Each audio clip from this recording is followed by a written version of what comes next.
गेल्या काही दिवसांपासून सुरू असलेल्या दमदार पावसामुळे रत्नागिरीकरांची तहान भागवणारे शीळ धरण हे पूर्ण क्षमतेने भरले असून या धरणाचे पाणी आता सांडव्यातून वाहू लागले आहे।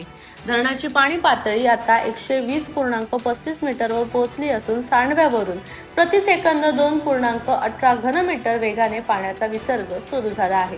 धरण ओव्हरफ्लो झाल्यामुळे शहराचा पाण्याचा प्रश्न मिटला असला तरीही पावसामुळे नळांना येणाऱ्या गढूळ पाण्याने नागरिकांची चिंता काहीशी वाढवली आहे। या समस्येवर पालिका प्रशासनाने युद्ध पातळीवर प्रयत्न सुरू केले आहेत। धरण भरल्यामुळे पाण्याचा प्रश्न सुटला असला तरीही गढूळ पाण्याची समस्या पूर्णपणे दूर होईपर्यंत नागरिकांनी पाणी उकळून आणि गाळून प्यावे असे आवाहन पालिका प्रशासनाकडून करण्यात आले आहे।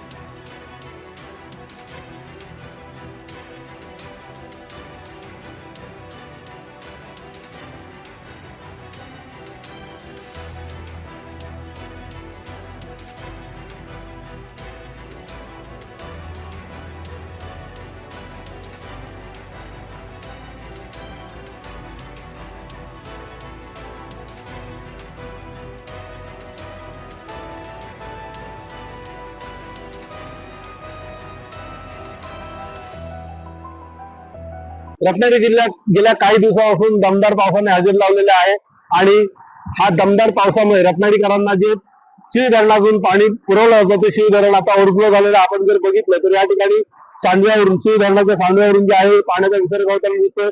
2.18 घनमीटरच्या वेगाने हा विसर्ग सुरू आहे। हा प्रति सेकंद विसर्ग सुरू आहे। एकंदरीत पाहिलं तर धरणाची क्षमता जी आहे ती 120.35 मीटरची आहे। त्यामुळे धरण जे आहे पूर्ण भरलेलं आहे आणि आता रत्नागिरीकरांचा पाण्याचा प्रश्न जो आहे हा कुठेतरी सुटलेला आहे।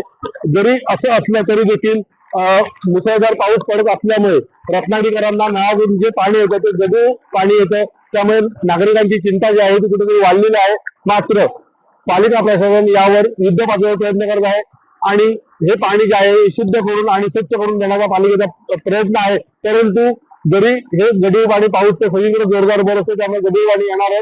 त्यामुळे हे गढूळ पाणी येणार आहे ते गढूळ पाणी नागरिकांनी तापवून उकळून आणि गाळून प्यावे असे आवाहन देखील प्रशासनाने केलेलं आहे।